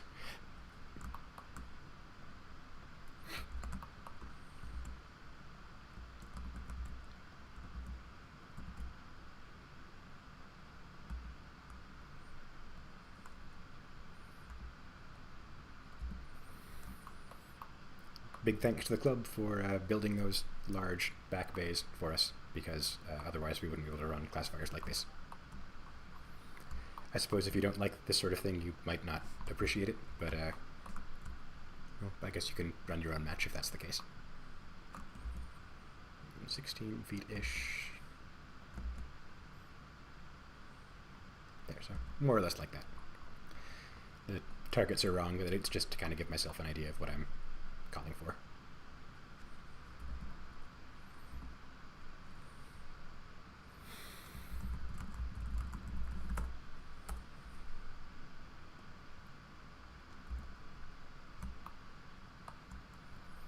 So that is a 24-round class. I'm going to pop off the spreadsheet real quick. Properties. Spreadsheet. There we go. Quick look here. So that is on, did I put that on base 6 again? I put it on bay 5 this time. So bay 5, CM 1303, I think it was. Quick look just to be sure. Yeah, 1303.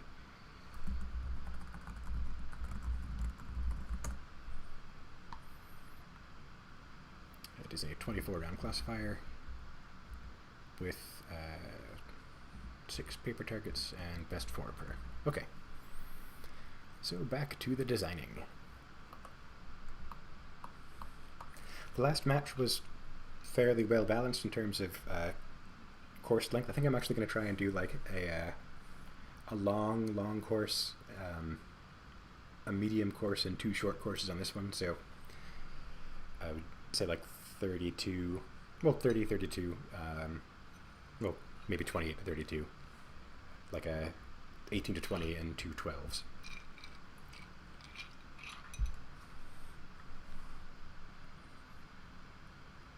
Let's actually plug that into the spreadsheet and see what I get for a thingy. So we'll put the medium course on the main bay.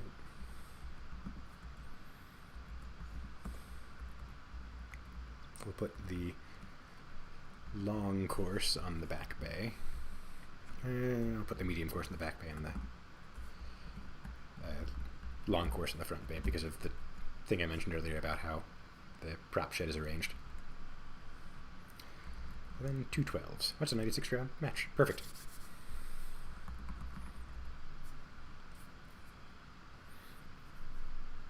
So I think I'm going to make the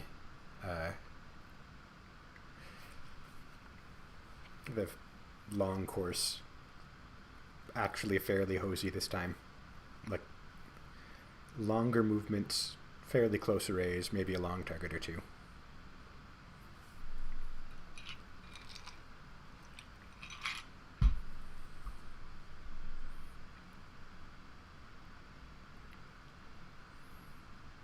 Yeah. Something like that anyway. So we'll put, let's see, if I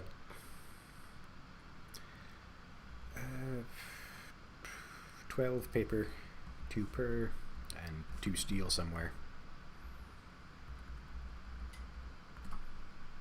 The round count checker's not liking that. Oh, it'd be 13 targets. 28 will at least make the Karyoptics guys reload once somewhere without a mandatory. I'm going to make one of the short courses a standards exercise, like a standard kind of thing of some sort, like a speed shoot maybe. Like a 6 and 6 or an 8 and 4 or something. I kind of like the idea of an 8 and 4 reloading to far steel. So we'll put 4 steel there and 4 paper with 2 each.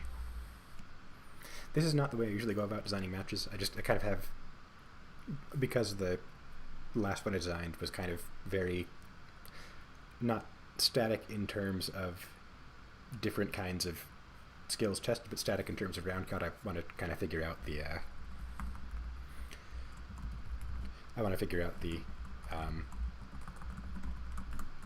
structure of this in terms of stages first. I kind of like the idea of like a really transition heavy stage, so I might do 12 with 1 apiece, although I'm sure the club is going to be annoyed that I am requiring that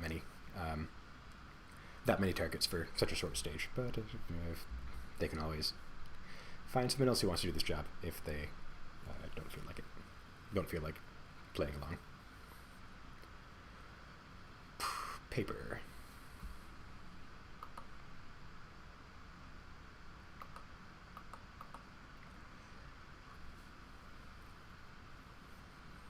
Let's do, I don't know. Put 4 steel on this, which gives me 8 and 2. Okay, so there are I've got numbers to hit this time, which is, again, kind of a weird way for me to do stage designs, but so it goes. I'm probably going to leave the big stage for last. Standards course here on Bay 2 is, or Bay 3 is a pretty common sort of thing. So I really like making PCC shooters do turn in pickups or turn in draws, so I'm going to do that here. It's going to be a starting outside. Let me grab the carbine from over here. Stick that on the barrel because, you know, you can't. Well, I like making PCC shooters do the, you know, same things that the pistol guys have to do, and it's difficult to make that happen without, like, the start barrel on these kind of turn and draw stages. Oops, that's not the top. There. This is going to be kind of hosey and then slow, so I'm going to put might pop some no-shoots on those to make the shooters respect them a bit more, and I'm going to put a quartet of mini poppers in the very back of the bay.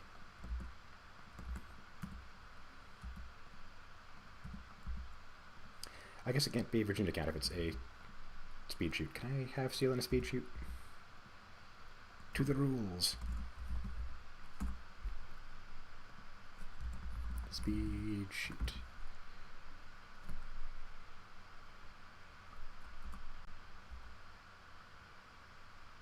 Ah, it can be Comstock, so it's going to be a Comstock speed shoot.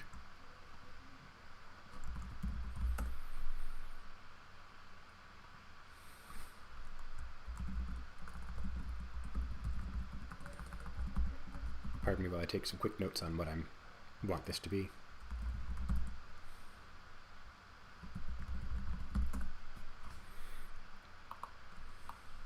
There you go. So that's going to be a real quick one to set up, and at least slightly interesting in the sense that it's going to require a serious speed change after the reload.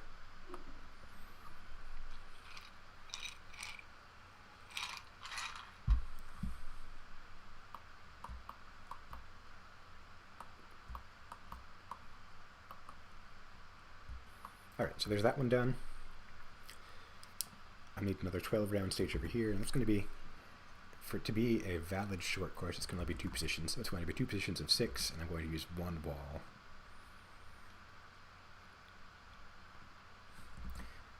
Maybe 2 walls, or 1 wall and a barrel stacker, and some double stacked barrels, something like that.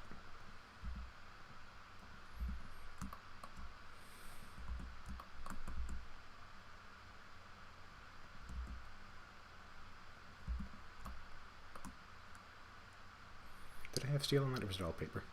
It was all paper.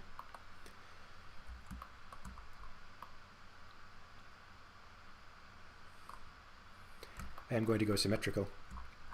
People who don't like that can, I don't know. The first thing that came to mind was mean, and I'm trying not to be a mean person as a habit, so fill in for yourself if you like.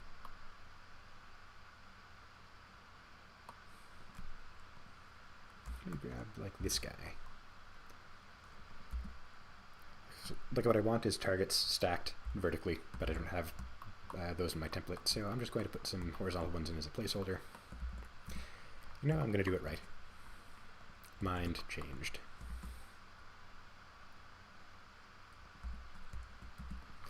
I'm going to copy him probably, so I need the blank shoot target as well.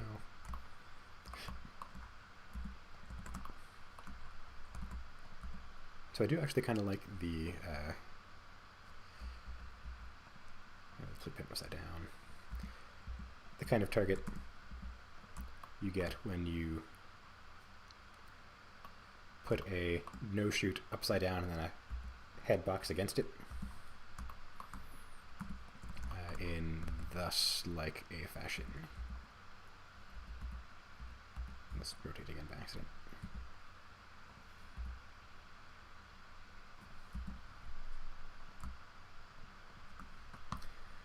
We'll make this a group so I can copy it and paste it. I think vertical transitions are like a rarely tested skill, and they are kind of worth maybe like a the turkey target here instead. I've got some of those in the thing, maybe. Or if not, I'll just build them off of a freestanding no-shoot.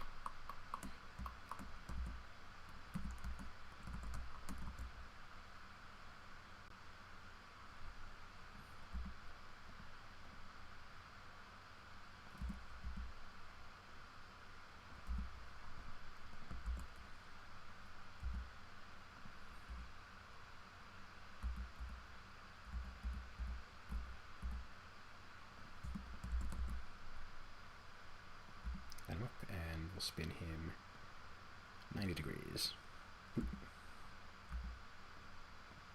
90 degrees. And vertical him up so that he's on the same level as the other target. If I can find a way to match him. Yeah, like that. I think I made an extra one by mistake. But move him back a bit.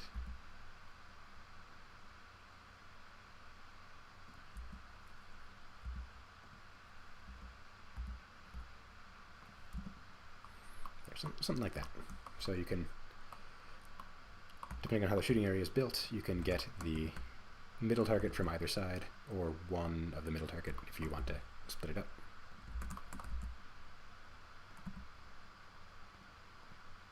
That's a 12-footer.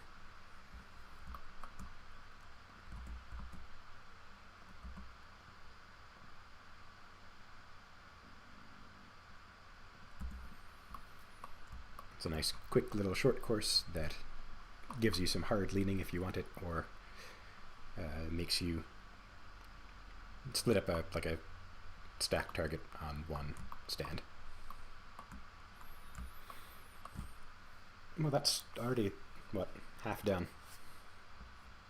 Not bad. I'll put my non-freestanding no-shoot back there.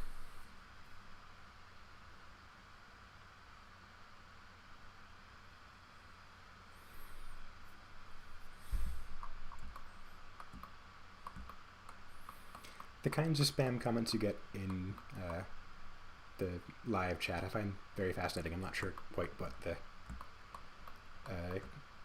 they're advertising, but they are there at least. So,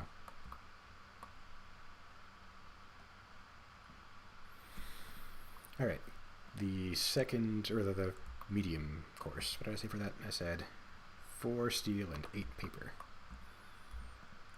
So this one, I don't want to use stacked targets at all. 1, 2, 3, 4, 5, 6, 7, 8. And I'll use plates again because it is the back bay.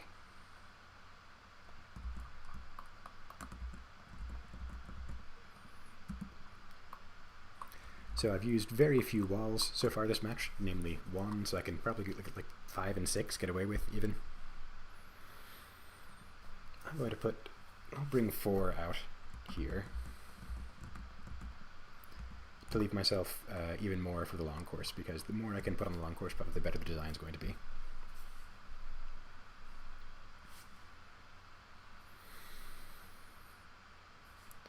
Like I want kind of a strangely shaped shooting area, or like a shooting area with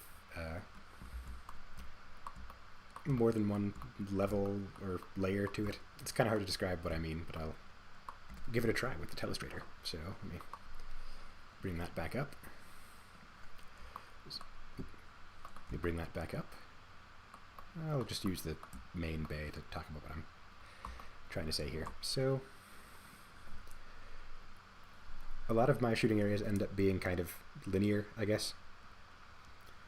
Like that, or like there was the couple of V-shaped ones on the previous stage. Those are okay, but they don't really make you make choices. They're very local match, air quotes, kind of shooting areas. So something a little more complicated. So last September, I think it was, maybe last August, I had one, not a very good drawing of it. So it was kind of that shape, and I had walls kind of there, and, well, not quite, like, too far back, but I had like kind of a wall there and a wall there and a wall there. So the shooting area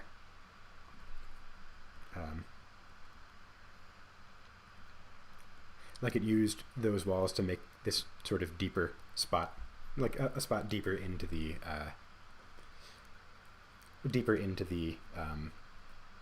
bay, I guess, where you would have a like extra spots to shoot from. I guess you could kind of go like that if you want to take the major match shortcut, but since you had to come all the way over here anyway, it didn't make a big difference. But again, something like that where you've got to go left and then right, or where it's not immediately obvious where the best direction to go is. So with that in mind, I'm going to grab some fault lines and grab some 8-footers because we've got a lot of those. Let me put the walls and such out of the way real quick.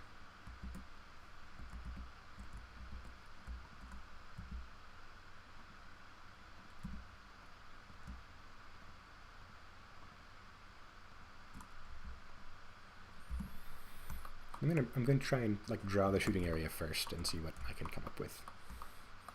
Which again seems like a good idea for the telestrator. Trademark infringement and so forth, but what are you going to do? So I'm thinking something, I've got like a box-ish in the back, which means I'm going to have some targets over here somewhere. And then a wall to make that no longer part of the, like to make that kind of irrelevant once you're out of the back of the stage. A shooting area up here. And then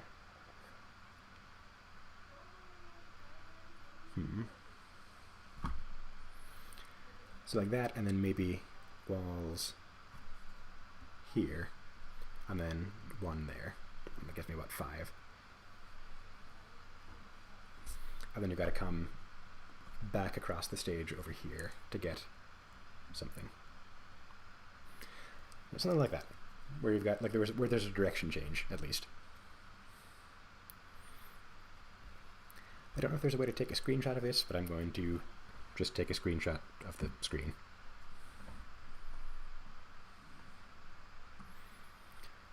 Alright, and I'll wipe that real quick. Let me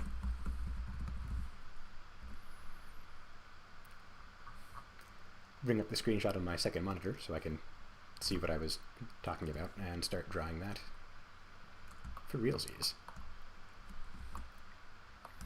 So kind of a square in the back of the bay.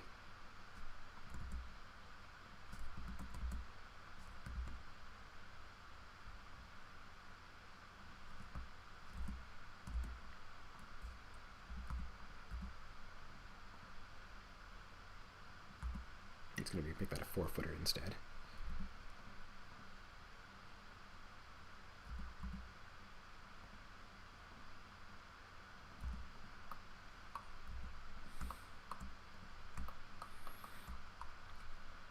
So I guess I'm going to do the 5 and 6 wall thing as opposed to the 4 and 7, but that will just have to suffice.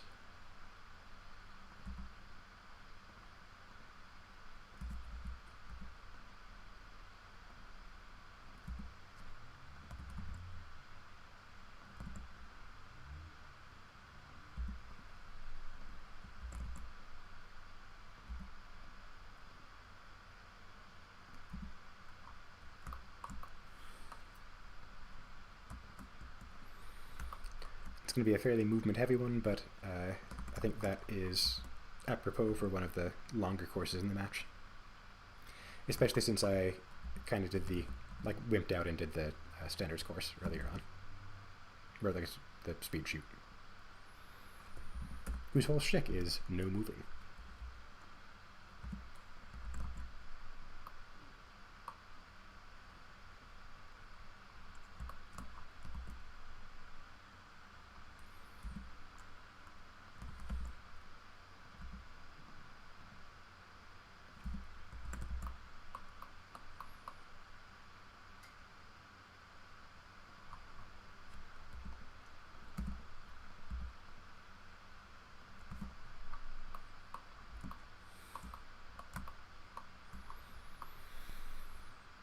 So I do want to make them, well, maybe either take a shot on the move coming up this way, or come back into the corner here, which is going to require a barrel stack probably, but I actually used very few of them this match, or this set of designs. This one may end up being April, just because the setup is so far looking a little simpler.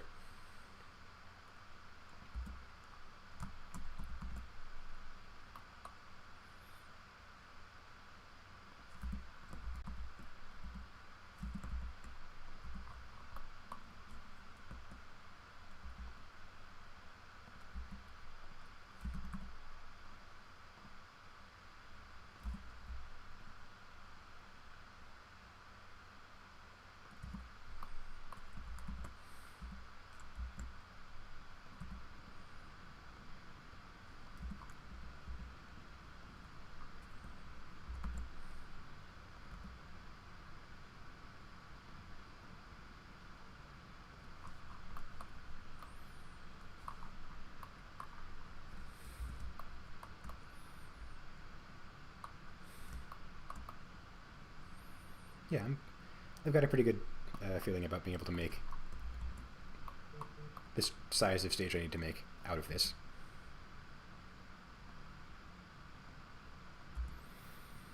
It is probably by the number of positions requirements going to end up being a long course as opposed to a medium course, but that's fine by me.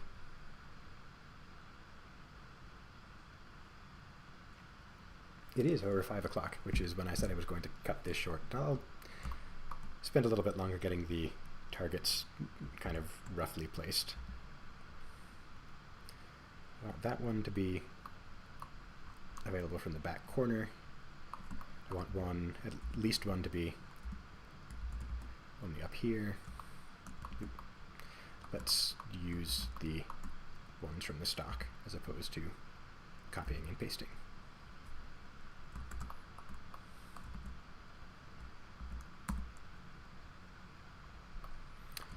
He says copying and pasting.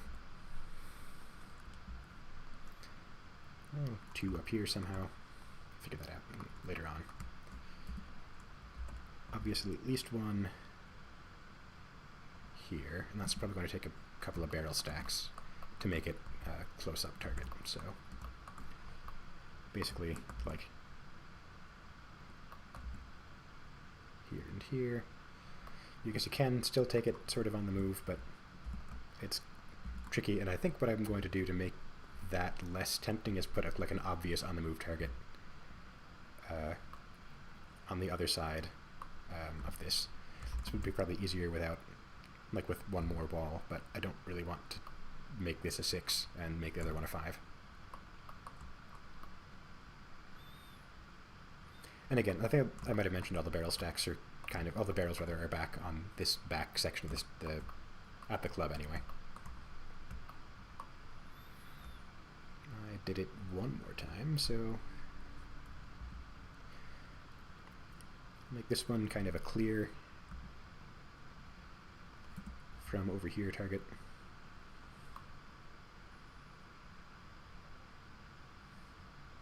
That's kinda sorta dangerous on the 180. We'll figure it out at setup, or when I come back to it before printing all the diagrams and such, I'll make that better in some way. 1, 2, 3, 4, yeah, 6. So number 7 is going to be the tempting on the move target. If I can stop rotating it by accident. So that's going to be like literally in the direction you're going, right in front of you.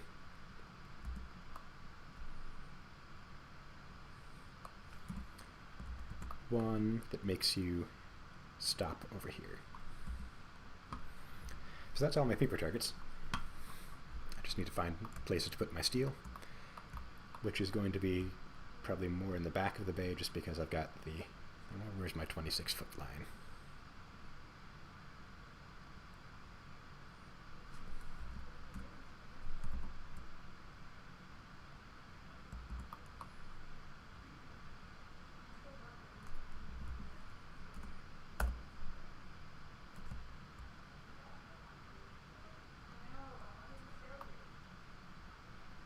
appear to have changed the mode of my tool, and I don't know how to change it back.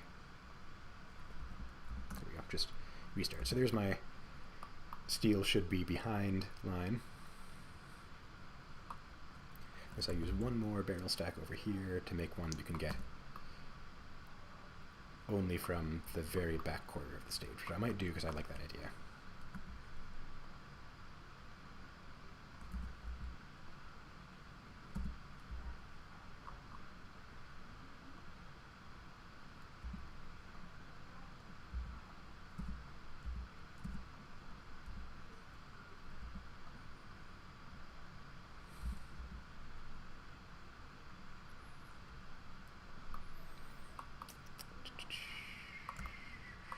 Safe-ish.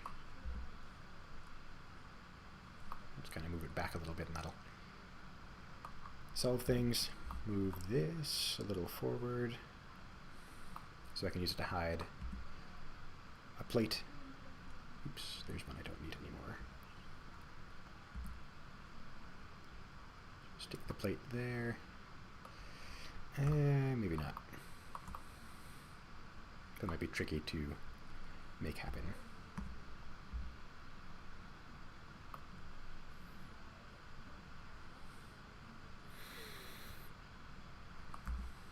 Yeah, maybe not.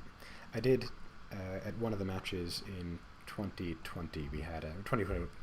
Last year, 2021. We had a guy disqualified because there was a steel target you could just barely see above a row of barrels, like a single stack row of barrels, one high.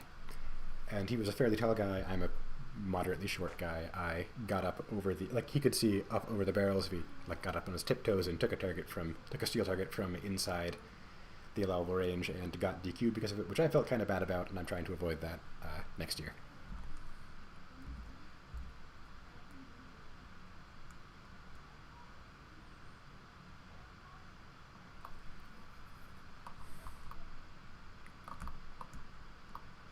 One, two, and I'll maybe just put the other two back in this vicinity somewhere, although there's a fairly wide range where they can be taken, so they might have to go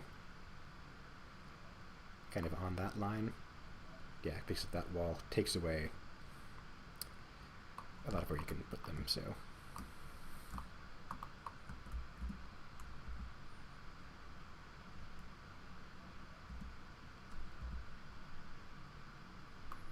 It's right there, they are not takeable from this half of the stage, the front part of the stage, because the fault line is right there. So you got to take them somewhere on the back half, and they aren't to shoot through because there's nothing behind them from there. So let's see, you got to take 4 shots from here. Call it 6 from the back because of that. So there's 6. 1, 2, 3, 4, 5, 6, 7, 8. That's not hard shots. All right, this one's a pretty legal one. So we'll call it there, I think, for this stream. Thanks for watching. If you did during the stream, thanks for watching later if you choose to do that instead. Nice to have you here while I crank some of these out. I'm probably gonna do this again sometime. I enjoy I have to do this stage design anyway. I might as well get some enjoyment out of the streaming of it too. I will hope to see you there next time. If you did not catch the last one live, I'll try and schedule these a couple of days in advance, probably again on these Sunday afternoons. So if you are lucky enough to have winter matches, you probably will not get to see them as I do them. Anyway, thanks for watching, and I appreciate